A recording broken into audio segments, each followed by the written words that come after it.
Lords and ladies, welcome back to MyStreet 5 years later with your host, Jacob Butter. That is right. It's been a while. Oh, hold on. There we go. It's been a while since we have done a 5 years later, because it's been a while since so much episode has been it's featured on 5 years later. I think actually the last time was probably before I was in this setup, actually. And so, if anyone is wondering about that, and you happen to be one of the people who only watches My Street 5 years later on my channel, first of all, I do other things than this, so do consider them. But secondly, yeah, due to my brother's work schedule, he's not even here right now, but I've got all my stuff moved down to a different location anyway, so I'm now downstairs where the sound apparently travels less, I have been told. So, yeah, this is all real. This is not a green screen. This is an actual wall. There you go. All right, now that's sorted. Also, one thing else that I have checked is that I have the right episode this time, because if you recall, the last time was when I was sick and delirious, and I downloaded this episode like a long time. It's been on my computer for quite some time now. And I had to switch midstream onto the other video. I'm going to start from the beginning because I forgot how far we got in. I think it was like around the time of like Michael's revelation, but also that footage is also somewhere else. So yeah, we're just going to start over again, pretend it didn't happen. I shouldn't have brought it up, quite honestly. So yeah, and weirdly enough, one of the people on that stream I don't think I've actually talked to physically since that stream even happened in the first place, and it just so happened that she's back here today. So please welcome back Maya, who might be muted right now. I'm gonna check.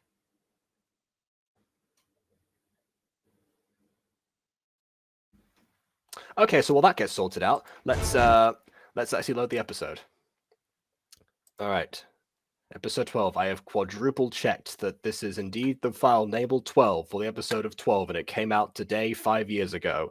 So we have everything. I actually even have popcorn this time. We've had like bags, small bags of popcorn in our storage. I am as ready as I possibly can be. I've got the most difficult mug to leave my drink out of. Nothing is going to go wrong today. Hopefully. Okay, let's actually see how things go wrong in my streets, but not here. So without further ado, on with the review.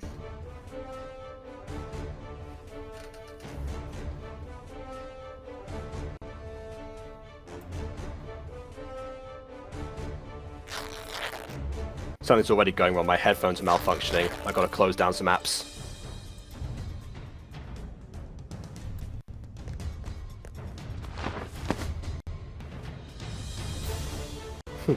Shirtless Zane, you're welcome, ladies. That's everything? Everything I could find. Didn't you two have full guard uniforms in the last scene that you two were in? What happened to those? Not enough for everyone, but I'll see what I can make of it.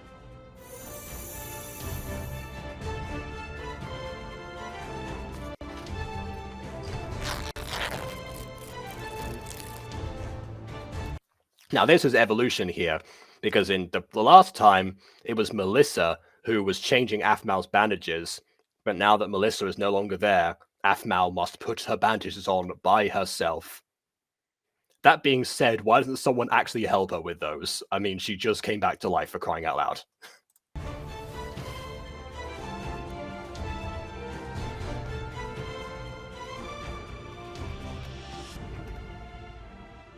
I didn't even see her put on that bra. That was the smoothest bra putting on I've ever seen in my life. Mostly because I didn't see it. That's how smooth it was. Stay strong. I'm coming. Whew. There. That should be enough. Wait, that was the drawer that the engagement ring was in the previous season. Oh, that's nice. For one person. Nice! Here, go put these on. What, air? Thanks, Kim. I think they'll look good on you.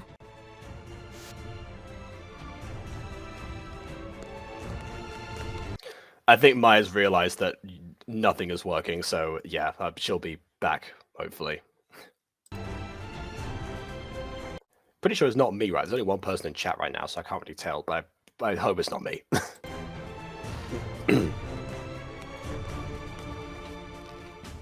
The jacket looks good on you. Thanks. But that's not gonna do for your condition. Here. Okay, I have a load of questions now. Actually, you know what? I'm not going to pause on this freeze frame. I'm just going to... Hold on a second. Okay, there we go. Yeah, she put on like a chest plate. Okay. Yeah. That makes sense in theory, but did like the chest plate have to like close around? Did she like immediately like maneuver that behind the jacket without like asking her to like move it or anything, or like even tell her what it was first of all? And I guess this was the air from like earlier, I think. Maybe. I don't know. You out of all of us are going to need this. Thank you. Keep in mind it's not completely durable, but I say that might not be the case. I mean, potentially Zane would need more the most protection because he's the only one who's like... Actually, well, yeah, him and Kawaii-chan, actually. it will protect you from a few hits. Right. Yeah, assuming that the hits happen to be to the chest, like the upper chest, anywhere else is that is completely null and void.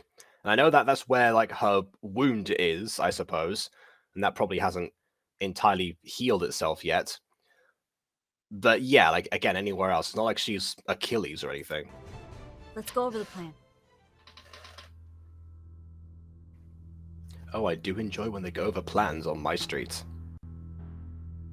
This always turns out so well for them. I hope this exact gathering of people takes up a full episode to do a different plan in like 3 episodes' time. Understand that what we're about to get into is based on what we know. And honestly, we don't know a lot. Okay, I don't think I commented on that last time, but the camera like going through the suitcase is masterful. I'm not actually sure even like how you pull that off, quite honestly. Like, I don't know, because I mean with CMD cam, I guess you could like get like angle the coordinates to the like exact like Y space that you would have to be like on to like angle the camera through it, maybe. I'm not actually sure. This is why I wish I had Aiden here. Unfortunately, Yeah, work today. which means if we go into this, we'll have to play this almost completely by ear. Yes. So, when we get to the island, our first goal is to survey the area and see if we can find any trace of Garth, Caitlin, Travis, or Aaron.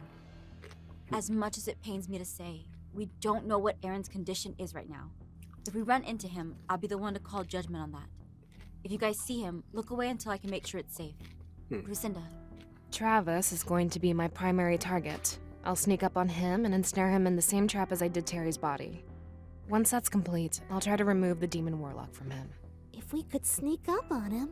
The question is, where would he go then after that? I mean, obviously we know that he later on goes back into Terry, but they're not really sure at this point, are they? Ghost and I will act as a distraction. Once you have him ensnared, we'll use the Realm Breaker to finish him off.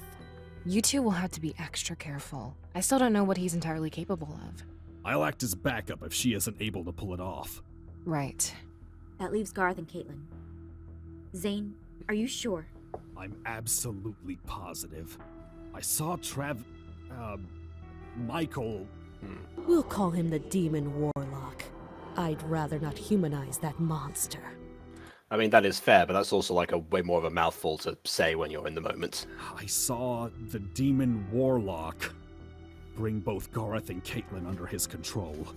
The brother I know wouldn't have tried to kill me, much less... Well, yes, that's... Everyone knows they're under control. Nat, Kawaii-chan. I'm still confused as to how that came to be. Did they take a forever potion? Did he use a spell? I'm not entirely sure.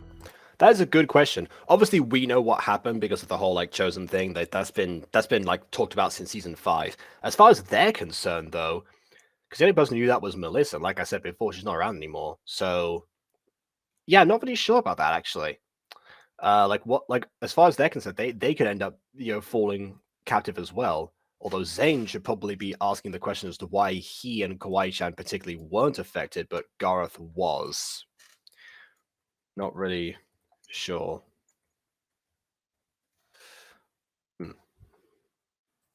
I saw him simply snap his fingers. Then they were his. I think I can clear a few things up. There we go. And Terry, of course, Terry knew too. Glad you could join us. I am invested in this project after all. I'd like to know where it stands. Well, before we get into the progress of the Forever Potions, we'd like to speak with you about something else first. Go on. Zach has had to pull his daughter from child experimentation. That's still going on? We never stopped it. My wife and I decided to go our separate ways, and unfortunately, she has succeeded in removing all custody from me. I won't be able to see aphmau again. You know, it just dawned on me right now, actually. Why didn't he use, like, the other child, the one that he still had custody of? He was able to deceive one family, why not try the other after this point? I mean, obviously, the implication behind that was it was be Ian, but again, apparently that was a red herring, but whatever. I mean, if it were Ian, then I would say that would be an explanation as to why he's why he's so susceptible for potions and potentially he might not have actually taken all of them. He might just have the same strength supplement or whatever else he did, or infused with magic, and he got from these experimentations rather than just doing his own work. Not that it's just an alternative answer. It's not like that's better than him doing it himself. It's just, again, alternative explanations. But then again, that's still whether it's him or not, it still doesn't take away from the fact that Zach has I was gonna say a spare child. Zach, one spare child, please. But no, yeah, Zach has another child that, you know, he could have used in this particular instance. But then again, apparently he also refused to involve aphmau even at all, which raised the question as to why she was still listed. Anyway, whatever. You are cheating on her with that other woman, so... Well, not anymore. He was cheating on her. She found out, and now he is no longer cheating because he's no longer with her. Oh. That doesn't give her the right to take my daughter away! Infidelity is one of the biggest causes of divorce in the US, and anywhere else for that matter. She had every right to. If only she knew what chemical experiments you were subjecting your daughter to, you'd be in jail. Oh. Yeah, like what? Yeah, again, it's because they go back and forth on like whether or not aphmau was actually involved or Zach actually pulled her out, like what actually did happen in the end. Derek. Now isn't the time for that holier-than-thou perspective. You're just as guilty knowing what these children are going through. He literally just said he didn't know that. He didn't know it was still going on. I guess he thought like he shut it down. Not really sure about that. You're doing nothing to stop it.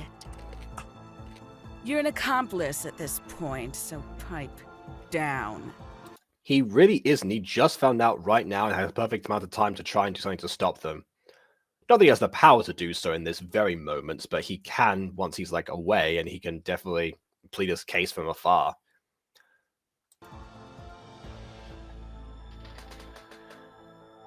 What do you want from me? Since Zach's daughter is no longer able to participate, we'd like to ask for little Aaron's participation instead. I think, oh, sorry, did they ask him down here? I thought he came down of his own volition. Anyway, I think I said this last time, but I like the fact that Terry's hair is actually like slightly grey rather than the full white from before. We know that Travis's hair is white all the way from the start, but I mean, I thought that was just a sign of age. Maybe it was a sign of like how well prepared the vessel was to take the Demon Warlock, whether they had to have white hair or not. Perhaps that was the clue the whole time. Travis always had white hair, therefore he was always prepared to receive the Demon Warlock into his body and soul. And Terry, but actually no, that doesn't make any sense what I just said there, because Terry's grey hair now, and he's still hosting Michael. So yeah, forget I said anything. That's bad theory time. Maya's back. Hi, I heard can you you. hear me this time? Oh my Yes. god. Yes, I can. What happened? I don't know. I ended up just subbing out my headphones. I was like, okay, maybe it's because I've been up all night, and maybe it's because they've been on the whole time. Let's give them a break. I see. All right then. That's technology definitely is known to require rest. Yeah. My answer has and always will be no. You. Let me handle this. Can you both leave the room for a moment? Oh, I guess both being Zack and Garte specifically, even though Garte hadn't been addressed a single time. I guess they just kind of knew. All right, then. They just know Garte's a pushover. That's not that. Yeah, even whether he is or isn't, that's because he's not being like required to leave. It's like it's not like the Rick and Morty scene where Rick like says to everyone drop your guns and Jerry drops his gun pointing at the other people, therefore canceling out the leverage. If the Guardian forces manage to find... Yeah, he was like, Jerry's pointing a gun at people. It's like, all right, everyone, drop your guns, except Jerry. Classic. Anyway. Who and what he is, they're going to kill him. They can try. I think we know how that works out in the end. It's inevitable, seeing as what happened with... It's inevitable. That's why you're still alive, Derek. And considering that the last Ultima attack was 100 years ago, and that was your own father, that which means that you're way older than you actually appear to be, considering that you were already existing as a child at that point in time. Clearly it can be avoided. Just saying. The last known Ultima rampage. What Michael is trying to do is protect Eren. Don't make it sound pleasant. Having him undergo experiments. We're going to protect him from the people who fear his unfathomable power by giving him even more unfathomable power. Exactly. Wait, did I write that down Common sense. Work to his advantage, no? He could be even more powerful. That's what I just said! Maybe even immortal if we do it right. Think about it this way. Each one of these children, excluding A4, are being raised. Okay, here we go. So yeah, A4 being aphmau and A5 Aaron, who's not tested on. Aphmau has like her thing hidden. That was what I was confused about, because they say like what were actually doing to her. I wonder why they needed 2 for strength if they were preparing aphmau for something else entirely. Probably because Michael knows that she's Irene reincarnated. Something else must have been going on. Well, like that, but also it's just A1 and A2 are strength. Wait a minute. Well, yeah, that might have been like why they were ordered that way, but yes, that's what I was like. I was just saying, like, strength might have been like the simplest, almost, because I just had a thought. Like the magical form of steroids, essentially. I think maybe what they're actually preparing her for was relic compatibility. Because remember how like in Reborn Part 2 or something, or Part 1 maybe, during like the 15-minute conversation they had before action started, they mentioned that holding one relic is difficult enough on a person, and it could destroy a person if they don't do it right, let alone 3 at the same time. Meanwhile, there's aphmau able to wield 3. Maybe that was what she was being prepared for. Okay, but at the same time, the relics in that case, she was like draining their souls, essentially, right? Well, that's how Michael knows how to make relics, so eventually a soul would have to be drained in order to host a relic. So I'm guessing they were just like, I don't know, priming her body to be prepared in some way. I don't know. Okay, because I was like, they don't like I doubt that they're sacrificing any of the first 3 just for testing. Yeah, I mean, you would think that, well, I mean, I think what Michael's about to say is like the whole, like, yes, there's the people that she chose, and therefore they must be them or something. So I'm guessing they didn't really, I'm guessing there weren't many lab rats involved, put it that way. Well, also, Travis any lab rats would be dead. I mean, if there had been, yeah. Oh my goodness! Imagine trying to give a relic to a rat. Imagine what would happen in that situation. It just like transforms and comes. How the first Ultima was created? Rat given relic. I mean, maybe it was like an actual wolf that was given a relic. I don't know. Mifwa were actually there was once there was once just several different types of cats, so they all happened to like coalesce around this one relic, and they all turned humanoid.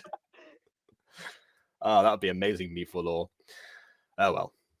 Be powerful. Well, We can do the same for Aaron. And since he's the heir of the curse, it will make him. I am not subjecting my son to this. And as I said, that's final. His memory will be erased. He won't have any recollection of. My son is. I mean, if he has enough resisting power to external threat, couldn't he also wave off memory erasure? I feel like if he's not actively attempting to, like, if they do it while he's asleep or something, then, like, he won't know that he's fighting it off. Because also the memories will be gone, so he won't know that he's fighting something. That's To fight that kind of almost renders the entire power useless. It's like, I am completely immortal and impervious to any damage. Unless I'm asleep, in which case you can, in fact, destroy me. No, I mean, like, damage could be physical and stuff. Whereas, Yeah. like, memory erasure? I don't know if that's a word. would Yeah, it be is. It is more- memory erasure. Okay, yeah. Memory erasure is less likely to be perceived as damage. Okay. I guess, yeah. I mean, I guess you would need your brain to register something's happening to you. So I suppose if you don't realize that there's something that is happening because your mind is being erased of having your memory erased, then maybe it would cancel out. Yeah, I don't know. We'll go with that. Have a hard life. His rage will be focused on me in order to prevent him from outbursts on anyone else he may meet. I will don't also like continue you. to I will also continue to feed his rage so that he will be susceptible to having outbursts to myself and other people, but they will mainly be focused on me. So 90% of the time he'll be perfectly all right. This is how I plan to counter his curse from hurting anyone else. The fact that I Yeah. Also, apparently it was apparently this was done to him as well, which now that I'm wondering about that, why like, which I think no, it couldn't have been done to him for long. I guess like until like the attack incident 100 years ago. But even then, like Derek's dad didn't have the resources to pull that off. Not in the same way that Derek himself does. So I'm still questioning that line from last episode where Rome was talking about that, as if, I don't know. I have to look at him and suppress him from the world is already enough to go through. I will not look at my son with the added guilt of knowing he was subjected to experiments. Your logic is flawed, Derek. Your empathy is flawed. I've lived through this curse. I mean, your logic was flawed when you conceived two biological children in the first place. Just adopt, you idiot. And your You empathy have is it. non-existent. I'll give you that. But you're a stupid man for not thinking of this potential for him. But aren't all men Sorry. stupid? Wow. Michael, Let Derek choose what to do. Okay, so yeah, Michael's hair is also grey at the same time now, so I guess he didn't always look this way. Alright then. With his boy, it won't change. Which just raises the question to why he like transforms physically in the first place. Not just when he's being hosted by Terry into this form that is slightly different, but also when he's inside of Travis, but still becomes this, like, the old man version of this form almost immediately. Maya, yes. So that people are less confused.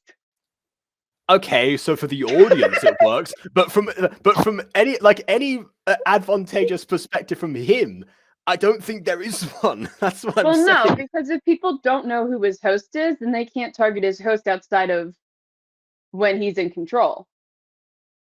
That's a good thing for him, isn't it? If no one knows where he's being hosted in that moment, they can't attack him. That's what I'm saying. I'm like, if they don't know who he, like, if the only, because he has to make appearances to actually fight people and whatever, he needs to have an, like, appearance, like a form for appearances. I don't think it necessarily does. I mean, again, I've mentioned this on Gacha Review, but I recently finished watching like all of She-Ra Princess of Power like in a row, and now and I don't know if you've seen that series, Maya, but I have only seen bits and pieces about the princess and the girlfriend. Okay, fair enough.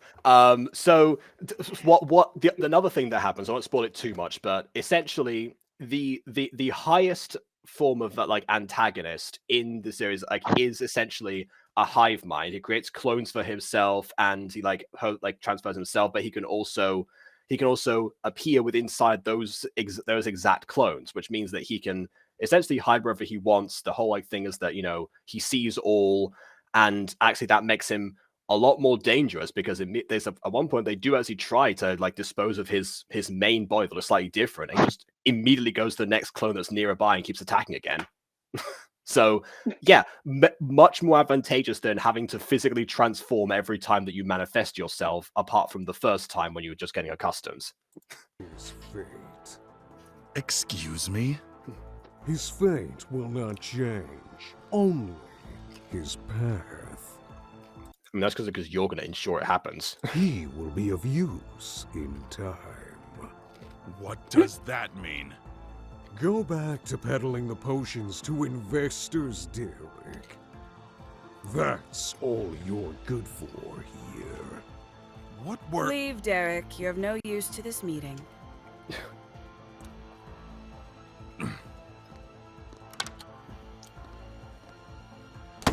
Derek. I don't see why they don't just mind control them. Yeah, from Michael's perspective, I guess yeah. Although the implication from Garth and Caitlin is that he needs to actually put them through experiments in order to mind control them in the first place. But actually, no, because the GFs,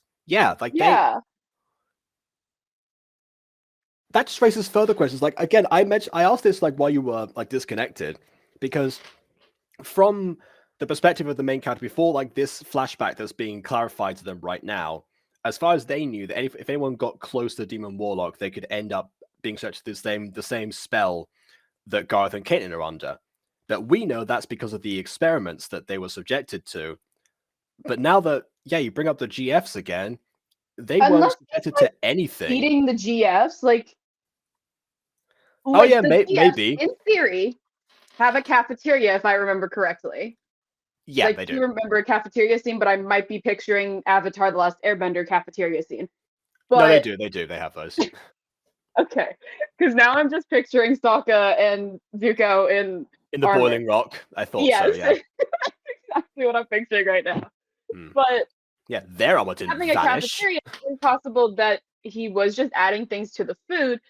That being said, why doesn't he just like, oh, we're having a meeting, here's some tea? I guess that would explain where like Ian's been for like all of season 5. He was just busy replicating the same potion over and over again to mass produce it for the GFs. I suppose that would be something to occupy his time. For like Ian mystery figured out. You'll regret your decision, Derek.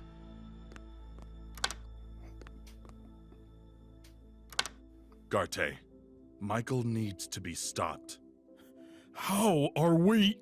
Are you with me? Here's an idea. Take this conversation somewhere else that isn't the room right outside where Michael currently is. I know you want your son. And also, isn't this a flashback as being told by Terry?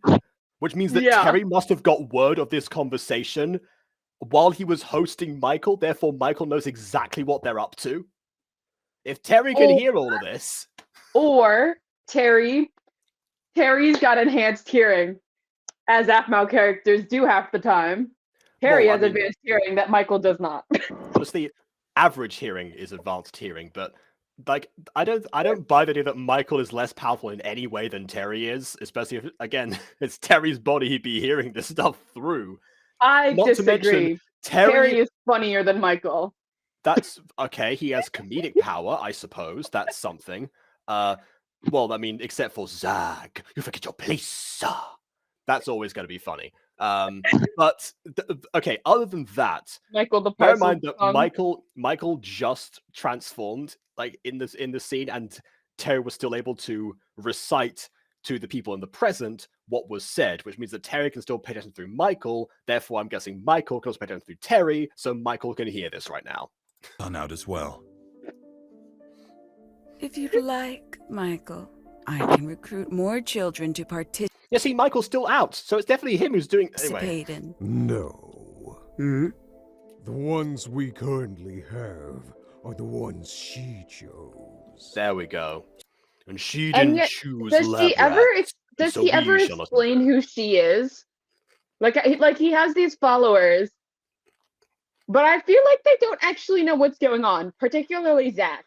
But I just feel like Zach's a bit of an idiot. It is kind of the well, I mean, he is, but it is kind of the pronoun game from Cinema Sins, I suppose, in this instance. Although the safe assumption is that she refers to Irene because, honestly, half of this band's dialogue is all about Irene. So, yeah, I mean... Yes, but I feel like Elizabeth or Kim? Wait. Elizabeth. This is Elizabeth right now. Yeah. I feel like Elizabeth would probably eventually be told or find out that aphmau is Irene.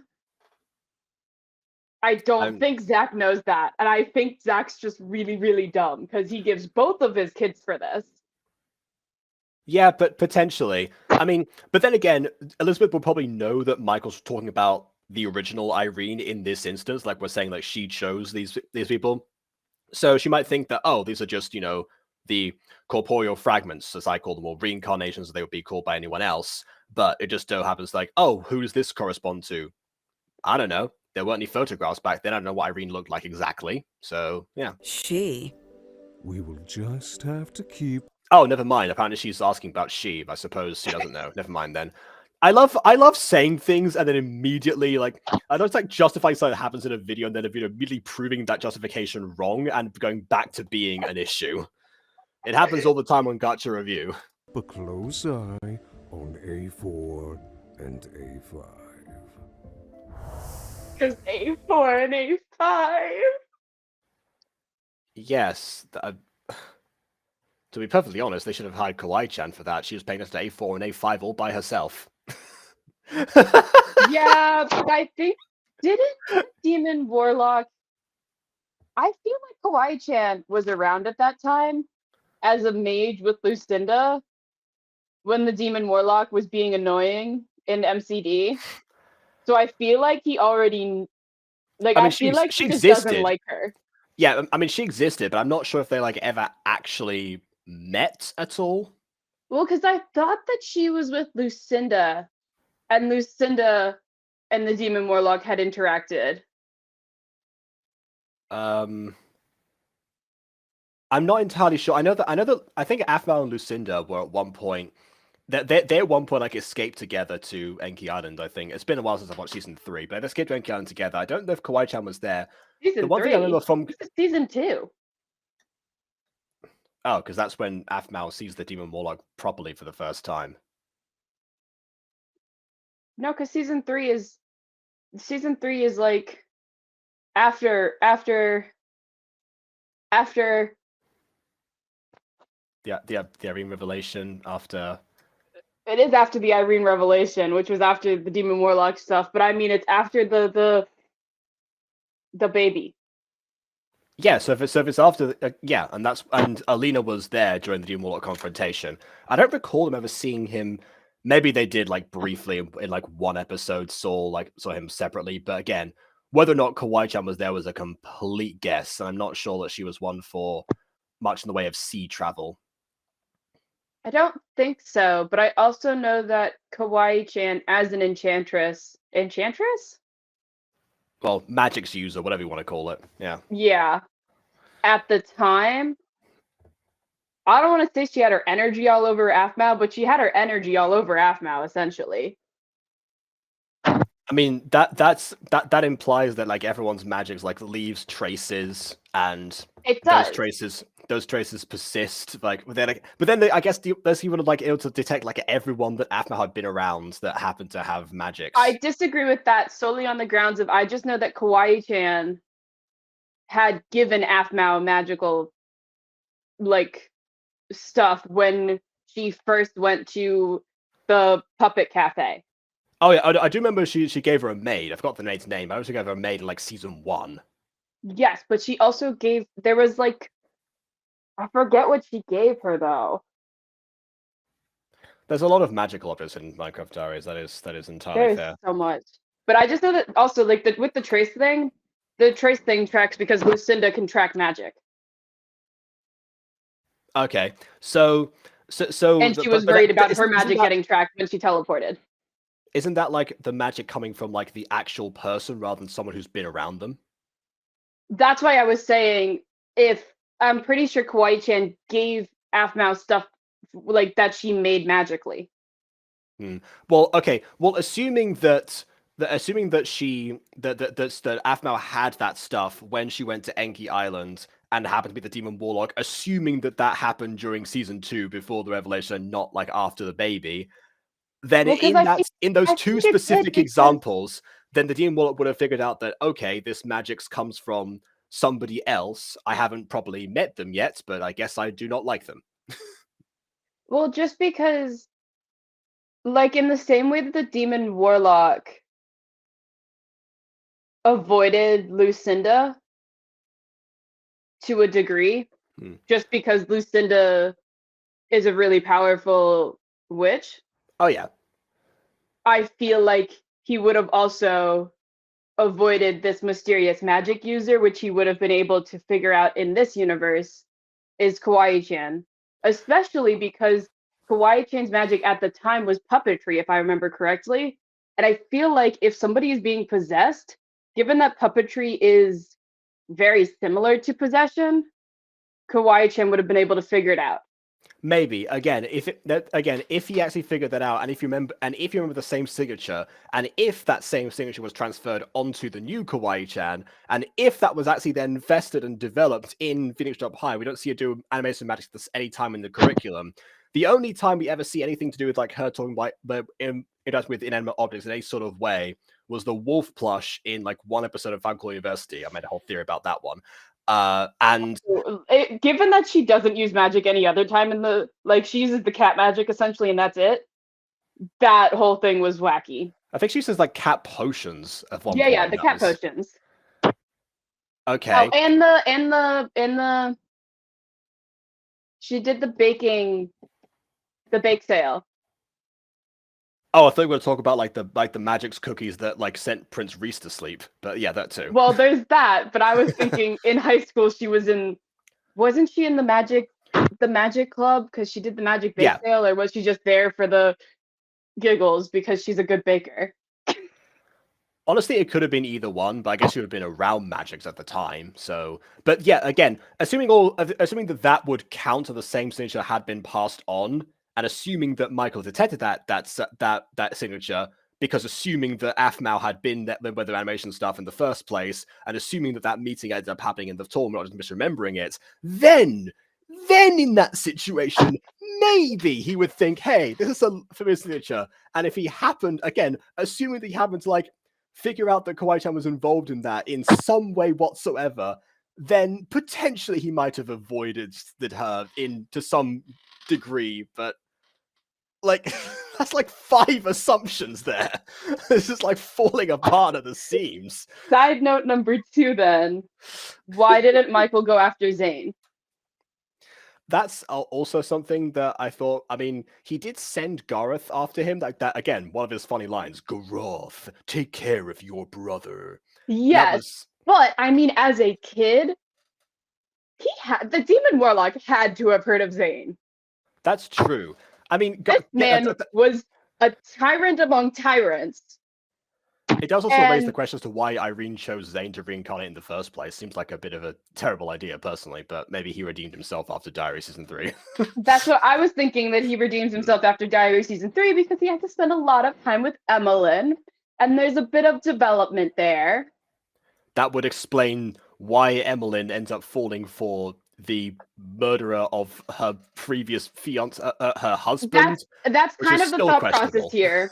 I'm like, maybe that's why Emmeline is kind of obsessed with him, because eventually he like turns himself around a little, gets less power crazed, but also he was a power crazy maniac in Diaries, and the demon warlock definitely would have heard of him. Why in the world did you not go after Zane? Because Zane, as an angsty teenager, was the perfect person to manipulate. I mean, even then, Vlad was a Shadow Knight, so he would also be an ideal candidate. And you have like I disagree with that solely on the grounds of Vlad being like his personality, just his just because of They were who Vlad all was, even children. as a Shadow Knight. They were all children. Yes, but their personalities are very similar as adults. I mean, aside kind from of. Zane. I think Zane is the only one who doesn't have the same personality. Well, Kawaii-chan's a little different, but that's also because they took Kawaii-chan's magic away. Kind of. But yeah, again, she's I'm like, again, my theory says that she still sort of has it, but yeah. It's so sad. I'm like, Kawaii-chan could have been so powerful. Yeah, again, Kawaii-chan at one point was really powerful.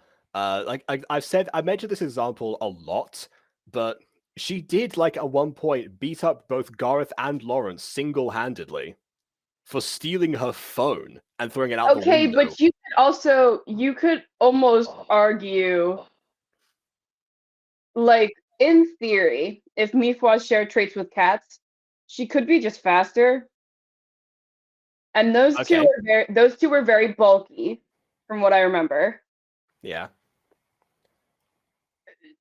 A fast type that's always lands on her feet is the perfect person to go up against them.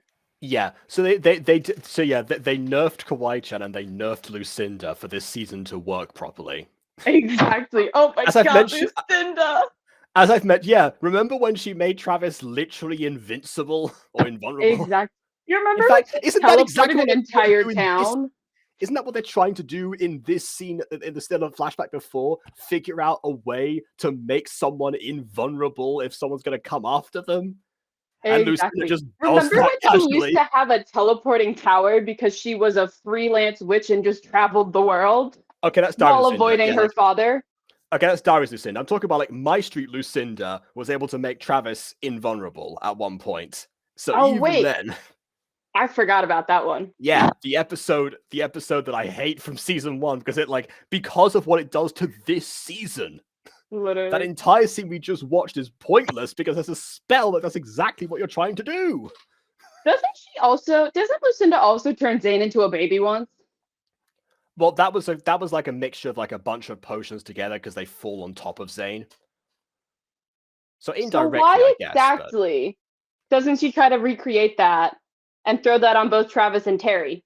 Because that would involve like wasting a bunch of potions just being like thrown onto the floor, I suppose. You're okay, but it buys them time. Which they are constantly saying, we don't have time.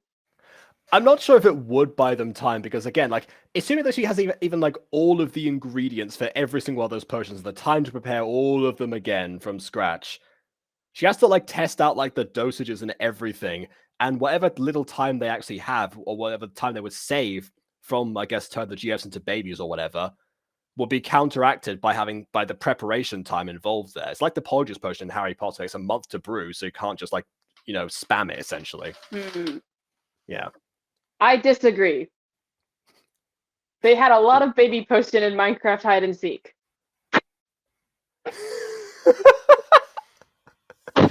Moving swiftly onward. Gareth.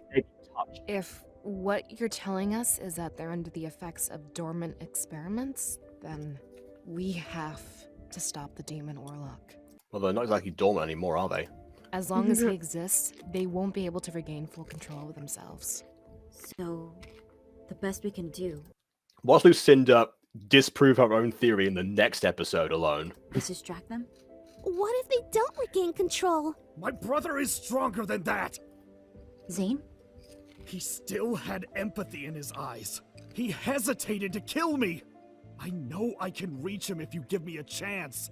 Then what do you propose we do when he's about to snap your neck? If that's the case, then we'll subdue him. I love her. Yeah. It is surprising now that, like, Zane is the it is the shaky, vulnerable one, and Emlyn is the direct and cruel one in this instance. Okay. Try I if we can know, get him on our right? side. I'll give you that chance, Zane. But Emmeline's But- always been direct and cruel. She was so mean to aphmau in Origins. Okay, yes, and in the original series a little bit beforehand. Like But, she cooled like- down, but she Yeah, has always had that aspect of direct and cruel. She's just blunt. I don't think she ever like threatened aphmau with like a I don't know, like she never mentioned any sort of neck snapping around aphmau before. If it comes down to it, I'll be the one to Well, at face the time, Garth and aphmau Caitlin. wasn't gonna get her neck snapped. What? It makes the most sense. What? Are you kidding me? She's injured. She isn't. She is a werewolf. Don't Also, we gave her most of our armor, so we kind of did what we could here. give us that look. Hmm? Lucinda and I have known. We saw it in the hotel we were hiding out in. And also, she did say that to check with her to see if it was safe, implying that she was immune to the Ultimate Eye. So if we didn't know that, we would have had to put it together from the conversation that we just had. I'm also aware Aaron has the ability to change a human.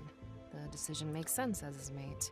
I want to question you on how I mean, it doesn't because we Sylvana just said it doesn't make sense, but yeah. you survived, but now isn't the time. What Why matters not now send in is aphmau? She's still injured, so. we And kinda have to Kawaii go Chan's over. not. Oh, she is. They don't really like send her in to do like any combat or anything.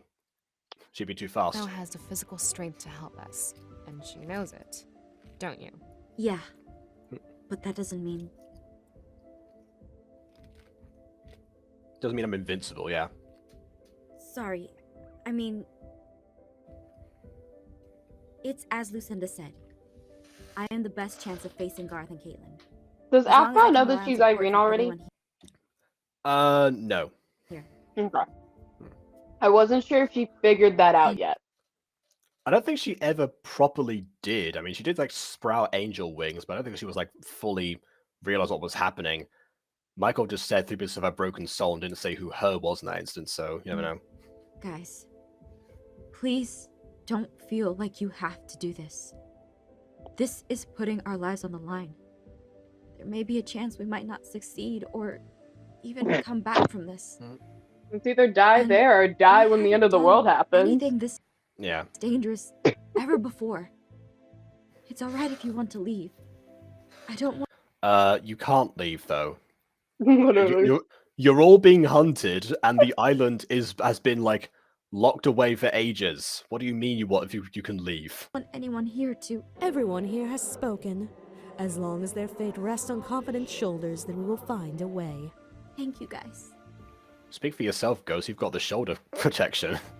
Quite chill. You said that a patrol boat comes here? Yes! We can use that to get to the island. All right, it's settled. Let's just make sure we're all ready. I mean, aphmau I can swim wish now. Amber was in this show. Imagine how powerful a moment it would be if, like, they didn't take the boat, but aphmau had to swim to the main island because Aaron taught her in the previous season. How to They could swim. propose. Yeah. Finally, that comes full circle. Yeah. Okay, but like, how badass would Amber have been in this season? I mean, that is true. Yeah. I mean, Nicole, who was already in MyStreet to begin with, would also be Exactly. amazing here. Where in the world is Nicole? Where is Dante? Yeah, that's also true. I mean, we know where Dante is because the whole Dante was the show, but yeah. Wait, where is Dante? He's back home, remember? Dante and Travis the show. They will always be best bros. One of them definitely didn't leave on vacation with his girlfriend. Yeah. I remember this. Poor Yeah, Dante. Yeah, and Lawrence was there too. Hopefully he but for gets some together reason- with Nicole while he's there. Yeah, hopefully Lawrence gets to, like, for some reason, not be clowned on by Dante. I don't know why he was doing that the whole time.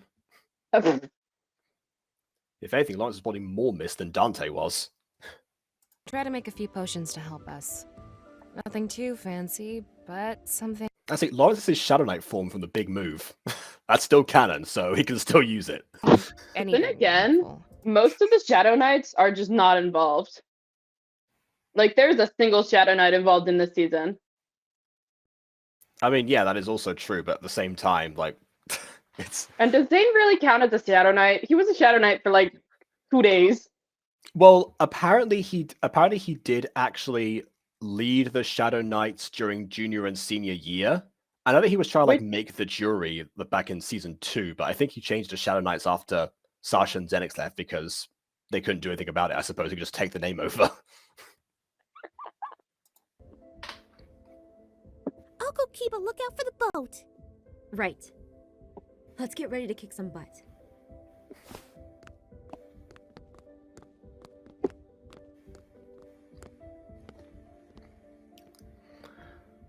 Well, that took like half the episode, but we've established all the plans is going to go on. It's going to now proceed to the action.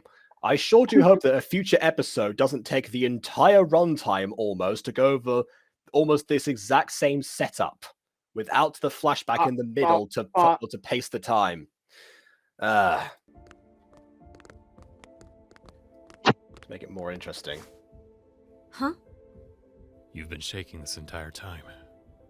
Even now your hand is trembling. You're afraid. Yeah, I just came back to life. Cut me some slack here. Afraid of doing this, yet you're still going to risk your life. So is everyone else! We just been over this! Move on to the next scene! Not only that, but put those around you in danger? She gave them the option to leave, and they said no! So she's not putting them in danger, putting themselves in danger! She gave them an... What are you talking about, Terry?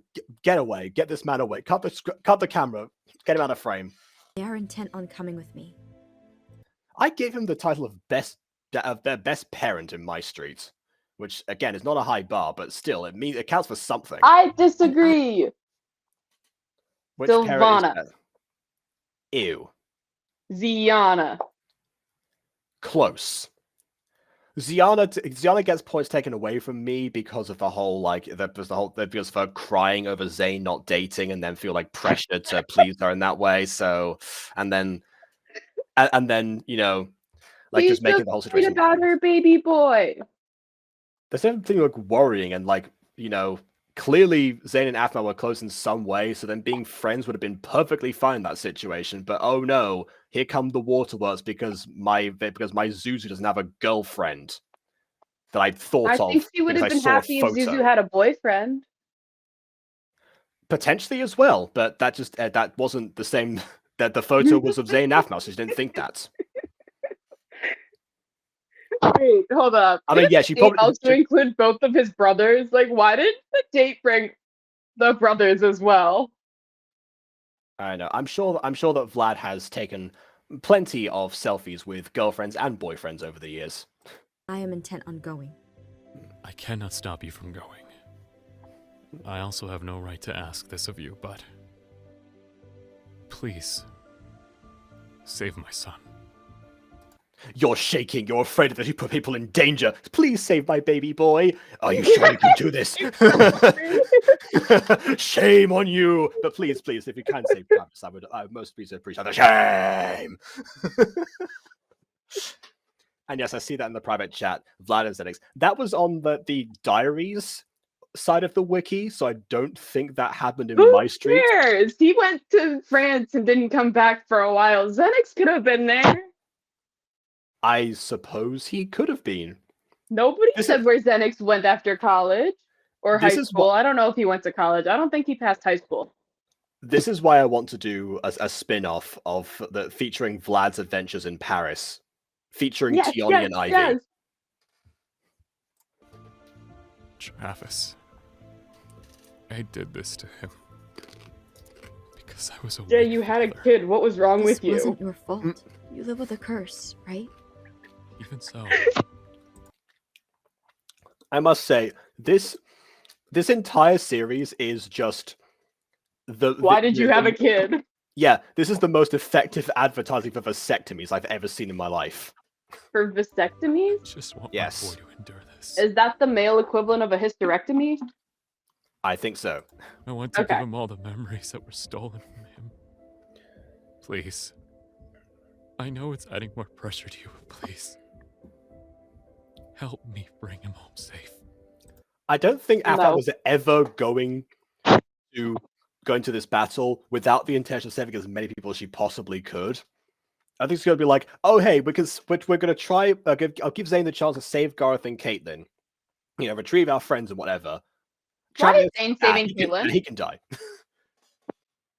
Well, I mean, why would if given the opportunity, I feel like Zane would also try to save Caitlin.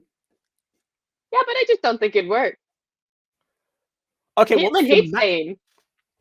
Okay, well, I mean, if she remembers her hatred for Zane, then that might potentially wake up the real Caitlin again. That has happened in things as well.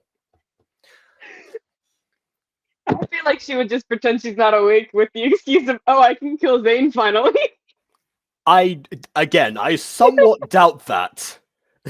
There are limits to Caitlyn's, aggression that have been subtly established in all the seasons.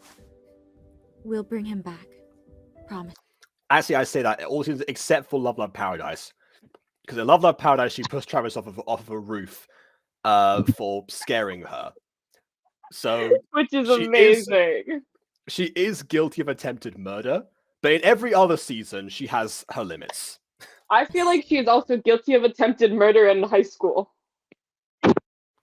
Which situation are we talking about here? Which? I'm pretty sure, if I remember correctly, during one of the end clips, she runs off chasing Gareth, I think? I mean, that's possible. She also chucks a volleyball at someone's head. And I can't remember who. I just remember them later telling Caitlin, you're not allowed to throw volleyballs at people. I mean, most of the time, volleyballs aren't enough to cause blunt force trauma, so I think she's fine on that account. And probably also and yet chasing Travis Gareth. Travis ends up in the nurses because Caitlin accidentally hit him with a volleyball. Imagine Caitlin doing it on purpose. He'd have been knocked out for a bit longer, I think. I don't think that would have been a lethal fall. Bear in mind that Gareth's on the same potion effect that Caitlin was under, and when he pushed someone away, he said way further, and they still survived. So Travis would have been fine. I mean, Travis is magical anyway. He's been pummeled by Caitlin a bunch of times after that event happened, so deliberately. So again, he's more durable than that. And Caitlin also kick him into the mountain behind Phoenix Drop at the end of episode 2. I don't think so. Might have been How did Travis end up in the hills behind Phoenix Drop? I mean, if he did ever end up behind, that was probably due to Caitlin, but I don't know if that was episode 2 or anything. Thank you. I want to watch Phoenix Drop again. Yeah, why not? If you can excuse me. Honestly, MyStreet 5 was my excuse to start rewatching aphmau again, and meanwhile, I just leave massive gaps. Can we do every single episode. I mean, I don't know, because I expect this. I mean, it's let me torture you. Can you watch the 250 something episodes of MCD, please? People have asked me that over the years, and I'm just I don't think that would. I don't know if that would make for good review content for the most part. I don't know. It is a mess. But I feel like it's better produced than about half of the gacha shows you review, if not all of them. I mean, it's not as good of a case the quality of the production, because when something's produced worse than something else, that can actually also make for a better reaction.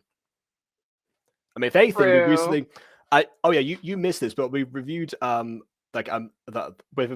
a musical called My Passion recently, which is a Minecraft musical that is that is on a technical level better than MCD and such, but on a story level far worse. And there's like a bunch of stuff that's wrong with it. And yeah, it's an interesting one. But yeah, the quality of the product is not necessarily the quality of the review. It's more just like the nature of it. For a moment, I need to get ready. It's quite on the table in the background. Of course. Hold up. I'll be ready to depart as well. Yeah, I want to see if there's like a shot of her again. No, it's not. You can see Zane. I can show her again. Come on. Yeah, there we go. Yes, on the table. Or maybe it's a high seat. But she kind of looks like she's flying from that angle. Yeah, exactly. What are you doing? Fine. It still stings, but it's getting better. I'm glad You it's got getting better. stabbed. It I still love that. stings. My open chest wound still stings a little. I think she got Do you stabbed. think she's alright? I'm not sure if any of us are. Yeah, she probably stings as well. I'll be right back. Good old Zane, go and check on his best friend.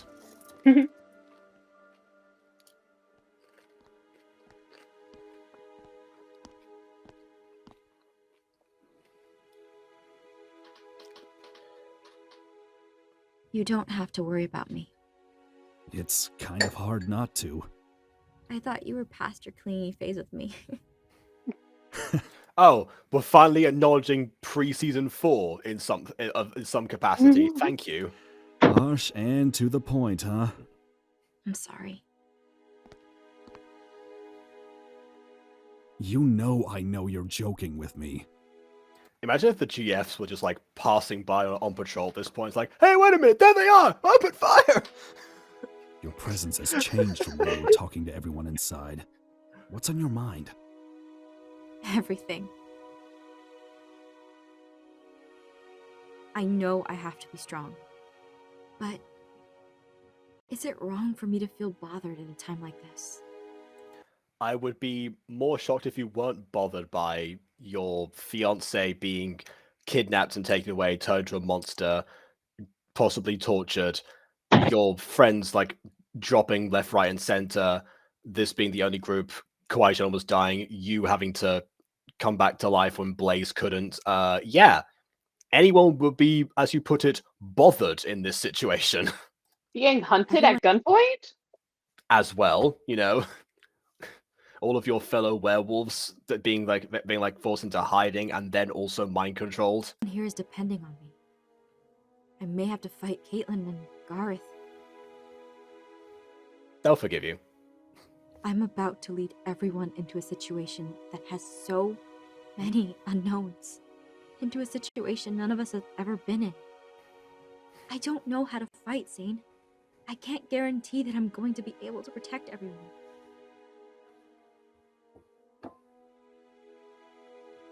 I'm scared that something terrible will happen, and I won't be able to stop it. I'm afraid to go to that island and find Aaron. I'm just... You aren't the only one. This is probably one of like the big like protagonist energy moments from aphmau. Again, I allude to this in some of the other 5 years later episodes, but there were people who criticized aphmau as far as protagonists go. You know, people that say that she was a Mary Sue, even though that's not what the definition of Mary Sue actually is in her case. You know, her being a self-insert was, you know, too gimmicky, or, you know, or that, you know, everyone fell for her for no reason, and all these hijinks because she's like apparently special and whatever. And there's some truth to those like last two things, you know, but in other cases, you can kind of see that aphmau does like make a huge difference in just to everyone just by being who she actually is. And on top of that, feels a connection to all these people that she's like forged. In a couple episodes' time, we're going to get to the point where like, they say like, oh, it has to be aphmau. She brought us all together. She must be the one to, you know, take the step forward. And I guess that might feel like a bit of a chosen one trope, but at the same time, She was chosen like by a friend. She kind of chose herself in a way as well. There is the whole Irene thing too, but yeah, that's a consistent thing. That's one thing that carried over from the goddess, you know, the matron that tried to like look out for those that needed her, did everything within her power to do so. And this version of aphmau has no outward power. I mean, she's got the werewolf strength and stuff now, but she didn't start out that way. And of course, the relics aren't even a thing yet. They're not even conceived in her mind. But the drive is still there. It says a lot about a character that when they have like everything taken away from them, if they're still able to persevere in this way. And it, in a way, it sort of like does remind me of earlier seasons of MyStreet. Whereas there it was mostly played for laughs. It was like, oh my gosh, how did I get into this situation? My friends are so wacky and you know, this is like I can't really say no to them. They need my help, and only I can do this and such. And whereas here, the same sentiment is true. They need my help, only I can do this. But it ended up becoming end of the world stakes. So yeah, like MyStreet, the show itself became so different in its later years, but ultimately some things did stay the same. I'm not sure if a lot of people who either watch this back now and think like, oh, you know, I was so into this as a kid, but now I see there's like a few problems, or you know, or the people who watch this as observers and were like, wow, this is very cringe and whatever, or this is like, oh, too dark, and you know, have our self-insert OC, blah blah blah. I don't think they quite understand that that seems to be the ultimate thing that carried over and makes MyStreet what it is. aphmau is what makes MyStreet what it is. And so, yeah, all those people who say that aphmau's a bad protagonist, well, we watched the show and tell me that, but particularly this scene. I've been talking so long that Myra's back from getting Uber Eats. Terrified that I'm going to lose you, Gareth, Kawaii-chan, even Aaron. Just... What do you mean, even Aaron? You are very close to Aaron at this point in the show, Zane. What are you talking about? Everyone who I've come to know. But that's also why I am going. Like you, we're making this choice to go with you to protect something. I'm sorry. I know I should be strong right now, but this overwhelming sense of pressure is just eating me. I can't remember if this was a comment on one of my like old reviews from when from when these episodes were brand new and I was doing reviews of them back then, or whether this was on like another episode or something. But someone pointed out that Zane is essentially the only like pure human that is left at this point, unless you count Terry, I suppose. But Terry, again, prepared vessel and such, magic's user. Yeah, he doesn't like have any like external powers or I guess like species buffs, if you can call it that. It's just him. So yeah, like the fact that he's still doing whatever he can, if he doesn't know that he'll actually be able to make a contribution. Like I said before, when people have like their like all their means and powers like taken away, if they're still the same person, that says a lot about them. And that's like you can only kind of get that from, I guess, these reincarnated characters, because these two have never known the power that their former lives actually had. But that core element of them still carried on. Maybe that's essentially what Irene saw towards in the old Zane towards the end, and why she chose him ultimately. I'm supposed to be the one learning from my mistakes. Everyone's supposed to learn from their mistakes. Why does it have to be just you? I don't follow that one. Not getting anyone else involved. Aph, it's all right to be scared.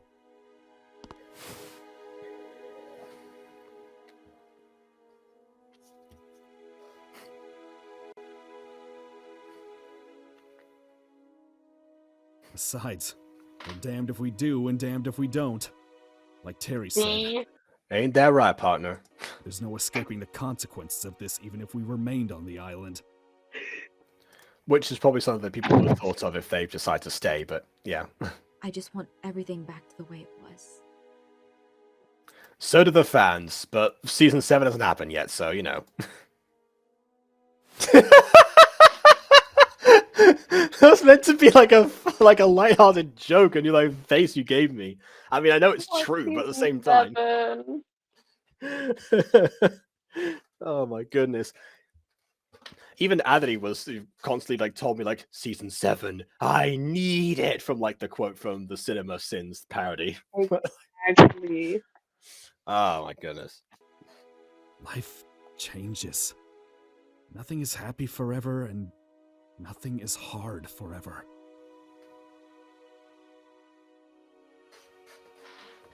This too You're shall right. pass. A very good message. Which is why in these times, we need each other. Feeling better, I see? Yeah, I am. Why can't you be this insightful all the time? I am. I just don't show it. There's never been a situation that required this level of insight before. Not in this universe. I'm sorry to show the side of me to you at such a crucial time. No, it's perfectly understandable. Now I've got to think back. Like, I mean, yeah, I guess that is the drawback of aphmau's role in the friendship group. That everyone like always comes to her, but like she never actually gets moments to like show her vulnerability. But then again, I don't think that's actually the case. I think she has done that occasionally, but not nearly enough, and probably not around Zane. Especially because as far as Zane's concerned, you know, she's the one who like turned his entire life around, and also has this unfathomable level of you know, control via peer pressure over him, and depending on like what part of the series we're in. So you have doubts, fears. You're human. Well, you were human. Anyways, yeah, jokes aside, that scene's getting the Levi drink, I think. Just for both aphmau and Zane. Good old best friends. Hey, girl and boy can be best friends. They certainly can. I've been saying that for years. And yet people in season 1 were like, oh, Zane Mal. Okay, Zainmao is cute though. But I like Zarin a lot better. There's like almost nothing to Zarin. There's like no foundation there whatsoever. I mean, other than the fact that Zane only has one eye, so if Aaron ends up turning him by accident, he'll probably survive and be half werewolf. But like, you know, that's like a security measure more than a relationship thing. Okay, fine. Zanevis. They hate each other. And if we're going down that route, Zaitlin would be on the table too. And we just went over that that's one. Great. I think there's more hatred there between those two, straight or otherwise. Besides, yeah, but it's a different kind of hate. Besides, Zainmal's also straight. You just said that was cute. Yeah. But that's I don't know. Caitlin and Zane give me more sibling vibes than anything else. I can see what you're talking about there. All right, then. The boat just docked. Kim is alerting Lucinda now. Right. I mean, I guess if Zane and Kawaii-chan end up tying the knot at some point, then that basically makes Zane and Caitlin kind of in-laws. Spiritually, yeah, speaking. Yeah. Are you ready? Absolutely.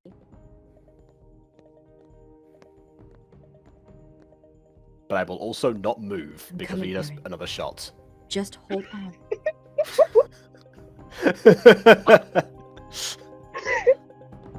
I am ready, which is why I will continue to stand cinematically.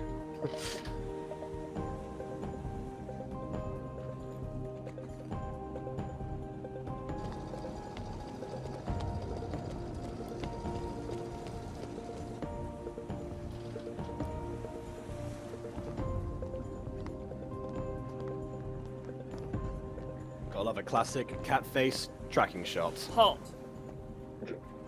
At ease. Wait, Michael? Yes, I've been waiting for you imbeciles to get here. That's what happens when you host someone, but you get to doing a perfect impression of them. Is there anyone else on the ship? No, sir. Just us. Wait a minute. You should know only 2 GFs patrol this area. Plus, I thought you were on the island. Well, you were right. Not as sharp under control, are you? I'm impressed they didn't like bruise their hands on the helmet or like went for like the back of the neck or something that wasn't protected. Excellent performance. Okay, so do they actually get the armor this time? Because they had armor before, but for some reason they didn't have like the full suit. And obviously Kim had those earlier. But are they going to get them back now? Is that what's going to happen? Please. How are you able to get away with that? Keep in mind that the soldiers of the Guardian forces are under Michael's mind control. They aren't as perceptive as they would normally be. Also, I'm just a good voice actor. This goes for Garth and Kate as well. Use that knowledge to keep an advantage on them. What the? Their weapons don't have any ammo. Most GF who were stationed with civilians mostly had their weapons for intimidation. GF You're joking. and Search for the Ultima had access to ammo. Their captain ordered it, so there were no unneeded casualties. Yeah, well look how that one worked the out. captain guy. Yeah, Toby. I can't remember his Toby. Okay. Yeah. Pretty smart. It was too bad Michael took advantage of his troops. In any case, I'll get the boat started. It's also a good thing that Michael just didn't didn't check that. Or he never ordered like any of the GFs to shoot anything other than the ones that had ammo. What? I also like how they've all been taking turns propping up Kawaii-chan. Like Lucinda started off there, but now it's Zane's doing it. I feel like Zane should just stay there. Well, he wants to go, remember? Coming with us, even if I she don't has care. to stay on the boat. I don't trust her around here without anyone else in her condition. I get it. Come on, let's get on board.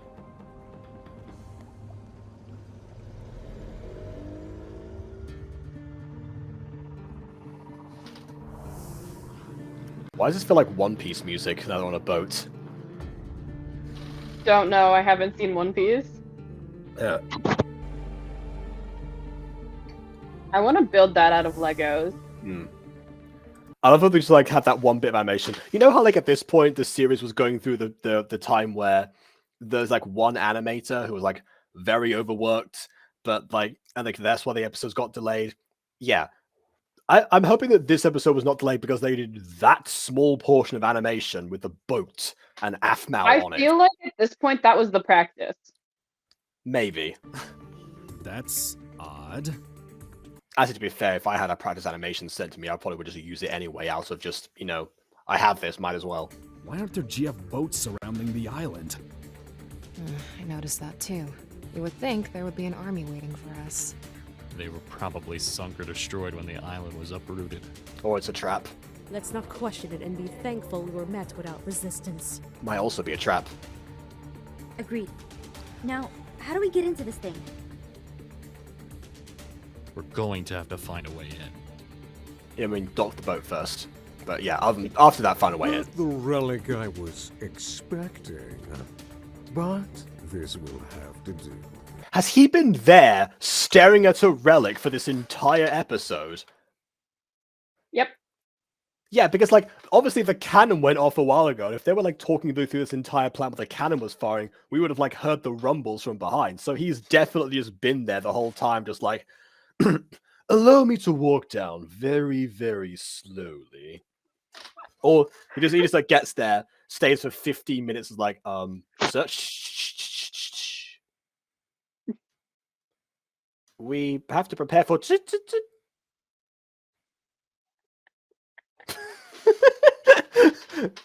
Then they're like, see, not the relic has been. Oh, okay, thank goodness. It's like, do we need to call an ambulance? Is he okay? Wait, what? Sir, what do you mean? This cannon has far greater uses than what you've seen so far. And this relic here is going to help me obtain the power I need. Rise.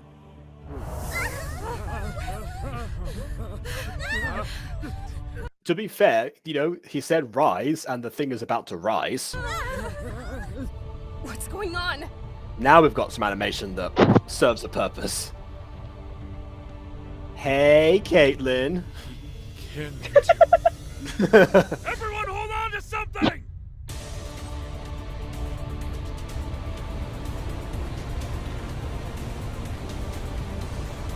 This is my favorite piece of animation from this season, I think. Maybe apart from when it comes crashing down. No, because I like the way the water flows. And that, like, endless source of water right there. Yeah, like, I have to change the texture pack, I have to, like, drain them out, like, individually at the same time, or potentially that was all part of the animation, too. I honestly don't know. It's still dripping as well. It's so cool. Yeah. And the water has to, like, lower all instantaneously at the same time. You can't... And yet we got rid of Boob Cinda. Where? Yeah, sure. That too. But, like... We're in the sky! I'm thinking of the most useless details to get rid of. I mean, if anything, they'd have to, like, put that back in, right? Because... Yeah, they'd have to put that back in, and they probably would have had to do that for most of the female characters, because if I recall from aphmau's early thumbnails, they all had, like, the curvature edited onto them whenever they were in a thumbnail. So, yeah, canonically, that's... that would have to be added to every single one of them, not just Lucinda. Oh no. Lucinda, run!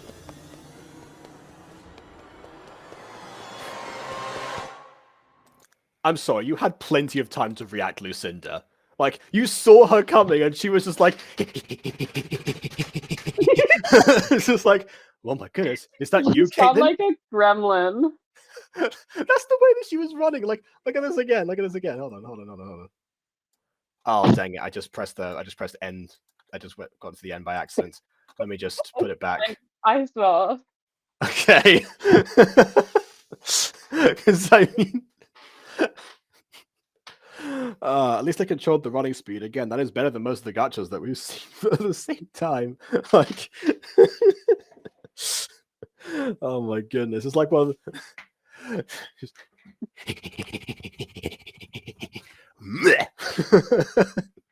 Oh my goodness. Yeah, that was I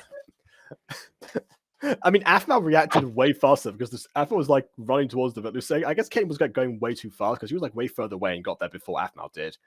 No, she was going fast. I think it was like slow-mo. Like it was seen in slow motion from Lucinda. Oh, okay. So even in slow motion, Caitlin was like going way faster then. I see. Okay. Okay, that looks like Caitlin normal running speed. Okay. Yes, exactly. Oh my goodness. Yeah, I'm gonna forget to do this, but I will probably just be like editing. Oh, look at that! Someone will be lurking here. Good to know. Hey, that's always me. Done. Sorry. Oh yeah, that's always me. Fair enough. Yeah, we're almost done. By the way, we just watched the episode, so yeah, now we're gonna give our final thoughts. So, but thank you for joining nonetheless and for lurking. All right. So, episode 12. It's okay for the most part. I mean, the ending portion with the animation there, like I said, one of my favorites. I mean, it suffers from some of the same problems that Reborn Part 1 will eventually suffer from, and I will, again, get into that, unless you want to check out my video from 5 years ago, where I talked about it the first time.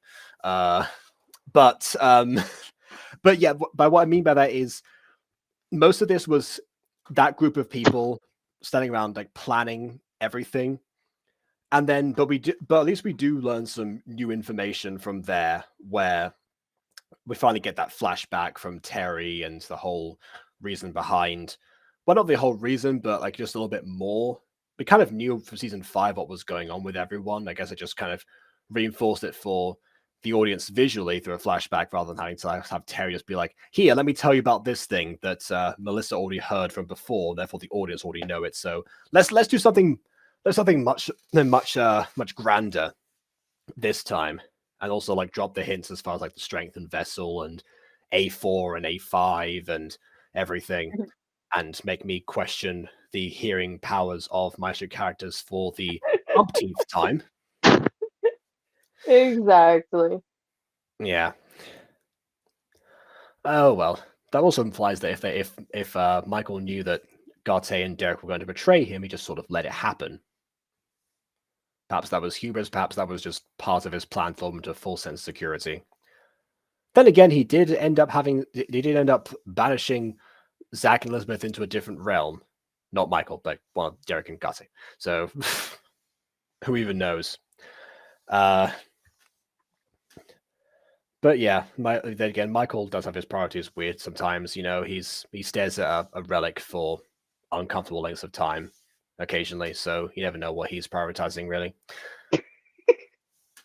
But yeah, like I will make a proper comparison to, if I remember, like when we get to Reborn part 1, which is probably like, I don't know, it's gonna be sometime next year, but still going close to like the end of summer. I don't know. I think it probably. Wait, no, because we recorded the reactions when it was cold out. I remember that much. Well, yes. Okay, so we did like. Oh, you mean like, yeah, from the first ones? Yeah. Right. I just remember I was freezing during one of the reactions. Oh, hold on. I just checked what angels will not fall. What angles will not fall. He could say the same. You're the back of notates. I'm not sure who he is in this context, because they're saying the same. That was a previous first part of the conversation, so I missed that, I'm afraid. But I do like that. You are the relic of no taste, Zach. And one day you shall realize. And Derek, you're weak. Anyway. What was I saying? Derek, you're weak. That was essentially the message he was trying to get across, you know. And also you're an accomplice, even though he, again, wasn't. But sure, pop off Elizabeth, I guess. Yeah. But yeah, like that, like I was saying, like in Reborn Part 1, a lot of it is, you know, them going back around in circles, like saying like, oh, this won't work, this will work, we have to do it this way, listen to me, be quiet, everyone. Like, again, like all really worked up for a way longer period of time with no with no change of scenery, different shots, obviously, because you have to do something there. But like, yeah, this one at least had them. This had them like, you know, it was much briefer, but also like it had that interruption in the meantime, and then afterwards the conversation with aphmau and Zane, which I guess you could sort of see as like a part of it, but that was like moved up to a balcony as well. So again, as far as aesthetics go and narrative, it works a lot better. So yeah, just all round decent, good old episode of MyStreet Season 6. Not the worst, not the best, and there you have it. At least I got the episode right this time. Next episode, however, Aiden showing up being like, yo, I think this is the wrong episode. I do hope that Aiden shows up for the next episode, though, because that's actually the one that he started reviewing. Because at one point he decided he was going to do his own MyStreet reviews, but he started with episode 13. So at the same, 13's favorite number, but also why? I mean, I guess I think it was because it was the most recent one at the time. He also was reviewing Minor Demons when that was coming out. Yeah, but it's interesting because like I found that out, and I was like, wow, we were reviewing season 6 of MyStreet in a very similar fashion to each other before we even met each other. There's definitely some kind of destiny there. But yeah, that won't be. Oh, that is once again next year. So we've got until March 23rd until the next episode of When Angels Fall. So yeah, maybe as far as episode 13 is it until March? Yep. Remember, the whole season took like a year because I kept on like further and further delay. I would just like Like look. I knew this, but I don't. I blocked out this waiting period from my head. Yeah. Oh wow, for some reason I didn't like press like on the video. Don't know why that was. I'll just do it now just in case. Also, it's worth pointing out that that was. This is going to like warp your perception of time here. The next episode of My Street When Angels Fall, March 23rd, that was 4 days after the Mutant Girl came out. Yeah. It's almost been 5 years. Exactly, yeah. The Mutant Girl is going to have its own 5 years later soon enough. I can actually do that, honestly. Oh my god. It's almost been 5 years. Yep, it has. Dude, I'm so old. I felt old when we started Mutant Girl in that group. I'm pretty sure you were like one of the youngest out of us. I mean, apart from Jane, Natasha, but close enough anyway. Okay, I also didn't realize that Shiny was older than me for like half a year. Oh, I see. Fair enough then. But I'm gonna be 19. Yeah. You're gonna be an actual adult, like adult. Like I know I'm an adult, but that's like an adult. You're gonna be the same age that I was when I started when the Mutant Girl started. Oh my god.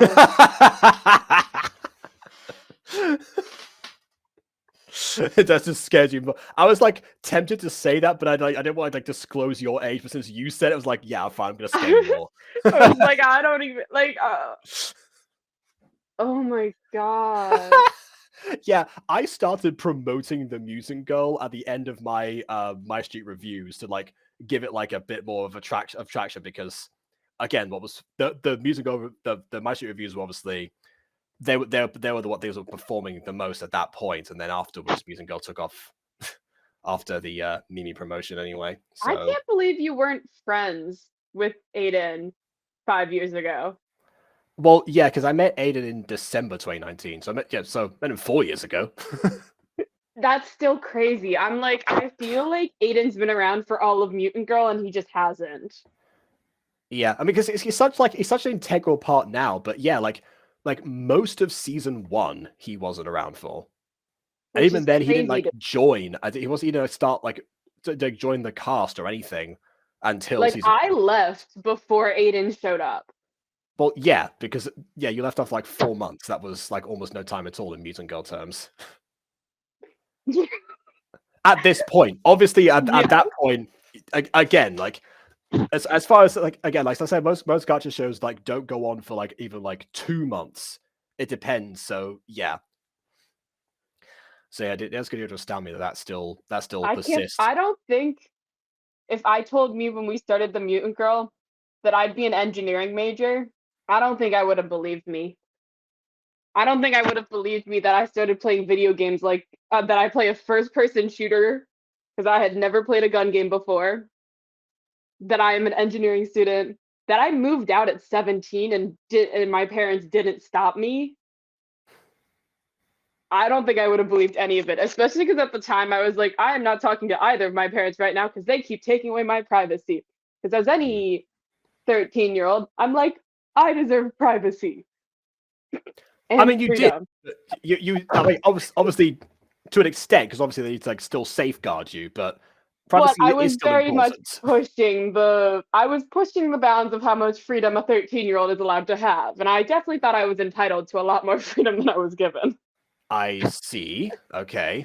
I mean, I'm thinking back, there were certain things that you did at 13 where I was like, oh Lord, where are your parents right now? Yes, exactly. I'm like, there are some things that I was like, I'm looking back now and I'm like, that was really dumb. Running around in a lake without shoes on and getting glass all over my feet, that was really dumb. But I had fun and I would do it again, but... Oh yeah, but only now that you're like older and therefore you're able to make the mature decision, which happens to be the exact same decision. Okay, it was worth it, but it was a dumb idea. It still is a dumb idea. Yes, running around barefoot in rivers and lakes is a dumb idea, especially because there's glass in them. Yeah. But the people I met there were definitely worth it. Okay, fair enough then. Oh, so if you were saying if you went back, you would still do it the same way as before because of the end result. Yeah. Yes. Yeah. Aside from the fact that I'd probably bring a backup pair of socks, because I did end up dropping my socks, which was very unpleasant. I guess that explains the barefoot part. Okay then. Yeah. Yeah, it is crazy. I think that's actually like a longer period of time than like the duration of MyStreet itself. Like because well, at least as far as we've got up to now, because MyStreet started November 3rd, 2015. It ended sometime in June 2019. So that was like not even 4 years. So yeah, like if it said to me, like the same gacha series that I started as a rough idea, like trying to like teach myself how to edit and try and push this thing that I very recently Very discovered. clearly a rough idea. You turned to a group chat of random friends, was like, "Yo, anyone want to voice act for me?" Yeah, like I was contacting some of my like other friends from back home. That ironically enough, not the active friends because we were all extremely busy at the time. I didn't want to put more on their plate at the same time. Actually, looking back now, that was definitely the right call because obviously, now they've probably moved on to like other acting stuff. I didn't want to like trap them in a show for 5 years. But yeah, like I just like went around, I was like, hey, I know I like met you all recently in the aphmau Discord server, but you are the only people who are responding to my text right now. Want to be in a show? It was such an odd thing. Like that was like not a text that I ever expected to get, kind of thing. Just because I was like, I hadn't talked wait, about it what ever. is this real? I was like, all we talk about is aphmau. What is going on here? Yeah, because like I hadn't mentioned because the only people I talked to gacha about were Jay and Natasha, who introduced me to it in the first place, and then I was like, okay, I want to try this for myself, but I've got to like write a script first of all, and then because I saw again some gacha videos that aphmau made, I'm gonna try this and see if and see if I can aphmau like made get voice hold actors. up. That was part of the inspiration. Like I saw the videos that aphmau was able to make with moving mouths, animated poses, and voice acting stuff. And I was like, wait, gacha can do that? And I looked it up. I was like, yeah, it can. Okay, I want in on this. Let's do this. And then I brought like the aphmau people along. So yeah, that happened. I found aphmau gacha videos. Oh my! I don't even particularly like gacha as a medium, but oh my gosh. Yeah, a lot of people have said that to me over the last 5 years. Yeah, that was that. Yeah, those are what like made me realize the music goal was even possible to begin with. Like obviously I didn't like replicate that because I had no idea what I was doing, but I knew there was like some sort of goal to reach for. And it just so happened that was the one that happened to garner the audience and community, and the one that caused somebody else from in that group to randomly make a server that still exists to this day, like 1 month in, to like with a company name that I didn't even get to like pick out, and so suddenly I was the CEO of like this amateur production company. I was like, okay, sure, I'm gonna roll with this because this makes me feel like aphmau. Quite honestly, this is kind of what I was going for. Why not? Let's keep this going. And here we are, almost 5 years later. Yeah, so it all happened like quite literally, like almost by accident.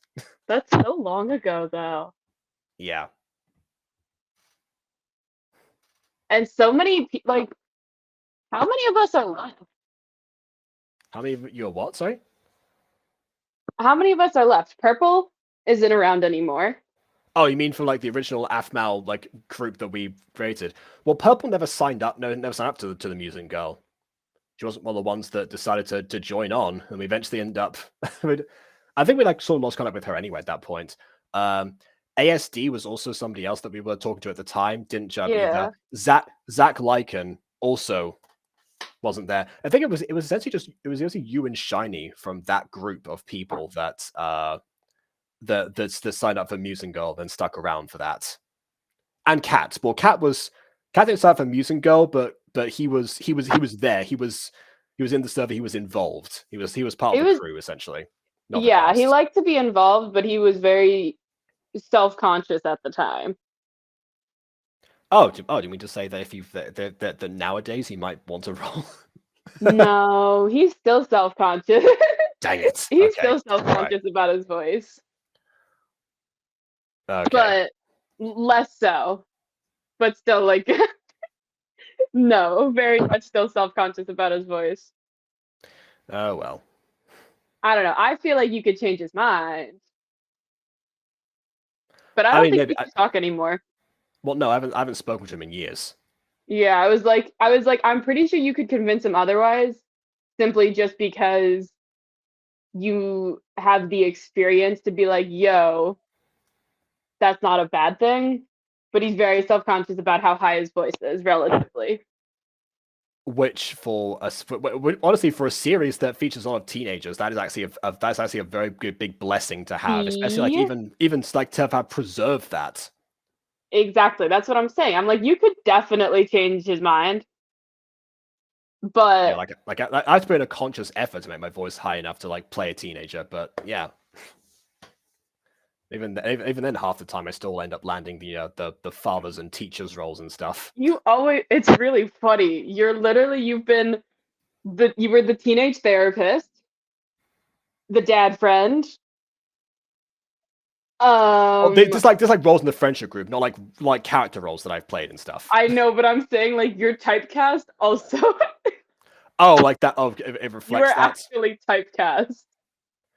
I mean, I guess. I mean, honestly, probably until Aiden rolled around, because when Fallen Angels got going, that was when I essentially became everything. Yes, exactly. Now you voice every character in the show because Aiden doesn't do auditions very well. He doesn't like doing auditions. He's because a lot of the time people don't really like fill them up. There's usually like the same applicants, so he just kind of like cuts out the process. He knows who's reliable. Yeah. And so he just like asks the same people a lot of the time, which I get. But at the same time, now that there actually is a community, because back when Music Girl started, there was no gacha voice. There wasn't a community. That's why you would go to your group chats and be like, "Yo, friend, who wants to do this?" Exactly. So then, so now that there are like all of these people and all of these other shows that and the Mutant Girl actually has a lot of content like to back up its own existence. We're on season 3, so yeah. Now that is all there, and people can see like the improvement, the evolution, everything. Why not? I still can't believe season 2 of Mutant Girl. You can't, but what in what way? Like with how Mutant Girl started, season 2 was not the vibe I got initially. Oh yeah, season 2 was nowhere near the vibe. That was definitely the Emerald secrets of the Mutant Girl. Yes, I was like, season 1 was like, okay, let's do like season 1 of MyStreet, and then you went straight to Emerald Secret, and I was like, whoa. And now we're at Phoenix Drop High season 2, really. Yeah. Do you remember why that? Yeah, now we're in actual high school. Yeah, so it's sort of like coming together. Yeah. So you know why season 2 ended up that way? Why? The initial pitch was Shinies. Oh. I mean the camp side of things. He wants to do a camp mini series, as in not a series that is like camp. I mean like miniseries that was set at a campsite. Yeah, and then because I think at some point he mentioned like some villains were like trying to come after Morwenna in particular, trying to kidnap somebody. I think he also mentioned like kidnapping Reina or something. It's like, okay, well, I get this stuff worrying. And you mentioned this other stuff. There are these other like episode ideas I didn't have time to get to in season 1. I might as well make this a second season, because again, that too almost didn't happen. I didn't know how long the series was going to go on for. I was considering whether or not I want to continue it further, but I mean, even before season 1 concluded, Shani came up to me and was like, "Hey, I got this idea.